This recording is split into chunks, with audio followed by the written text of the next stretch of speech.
நாட்டோட பொருளாதாரத்தை வளர்த்து விடும் அப்படின்றதுல எந்த சந்தேகமும் இல்லை.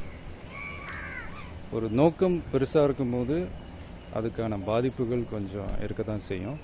ஆனால் என்ன ஒன்று, அந்த பாதிப்புகள் அந்த நோக்கத்தோட அதிகமாகிடக்கூடாது அப்படின்றது தான் நம்ம பார்த்துக்கணும்.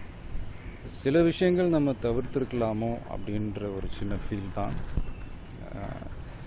சும்மா ஜென்ரல் பப்ளிக் ஒரு பசிக்கு சாப்பிட முடியாமல், மருந்து மாத்திரை வாங்க முடியாமல், ஏடிஎம் கார்டுக்காக வெளியூர் போய் முக்கியமாக திரும்ப வீடு சேர முடியாமல், அன்னன்னைக்கு கிடைக்கிற 500-1000 வச்சுக்கிட்டு சின்ன சின்ன தொழில் பண்ணுற வியாபாரிங்க முதற்கொண்டு, தியேட்டர்ஸ், மால்ஸ், மார்க்கெட்ஸ், இந்த மாதிரி தேவையில்லாமல் இவங்கெல்லாம் ஏதோ கொஞ்சம் பாதிக்கப்படுறாங்களோ அப்படின்ற ஒரு சின்ன ஃபீல் தான். அது மட்டும் இல்லை, நான் நியூஸ்லலாம் நிறைய விஷயம் பார்த்தேன். மனசுக்கு ரொம்ப கஷ்டமாக இருந்தது. என்னென்னா, ஒரு பேத்தியோட கல்யாணத்துக்காக ஒரு பாட்டி ஒரு இடத்த விற்று அந்த பணத்தை கொண்டு வராங்க. அந்த பணம் செல்லாது அப்படின்ற அவங்க கேள்விப்பட்ட உடனே தற்கொலை பண்ணிக்கிற அளவுக்கு போயிருக்காங்க.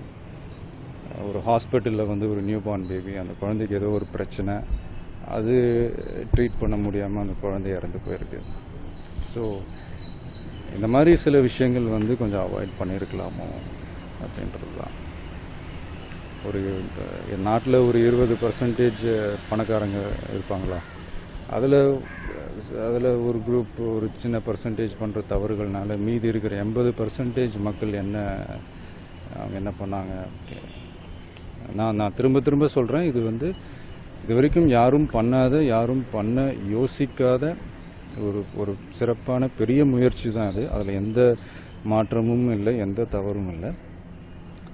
ஆனால் இப்படி ஒரு பிரச்சனைக்கு தீர்வு காணும்போது ஒரு சட்டம் போடுறாங்க, அதை அமல்படுத்துகிறாங்க. அது பண்ணும்போது என்னென்ன பிரச்சனைகள் வரும் அப்படின்றது முன்கூட்டியே தெரிஞ்சுக்கிட்டு அதுக்கான அந்த ஸ்டெப்ஸை முன்னாடியே எடுத்து பண்ணியிருந்தால் இன்னும் சிறப்பாக இருந்திருக்குமோ அப்படின்றது தான் என்னுடைய ரொம்ப தாழ்மையான ஒரு கருத்து.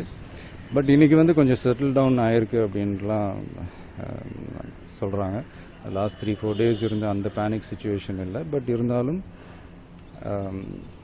இந்த கிராமம் சைடெலாம் இன்னும் கொஞ்சம் அவங்களுக்கு இன்னும் அந்த கஷ்டங்கள் இருக்குது. அந்த சீனியர் சிட்டிசன்ஸுக்கு ஒரு சின்ன ஒரு முக்கியத்துவம் கொடுத்து அவங்களுக்கு இருக்கிற அந்த கஷ்டங்களில் சீக்கிரமாகவே அதை சென்ட்ரல் கவர்மெண்ட் சார்ட் அவுட் பண்ணாங்கன்னா நல்லாயிருக்கும். இதுதான். தேங்க்யூ.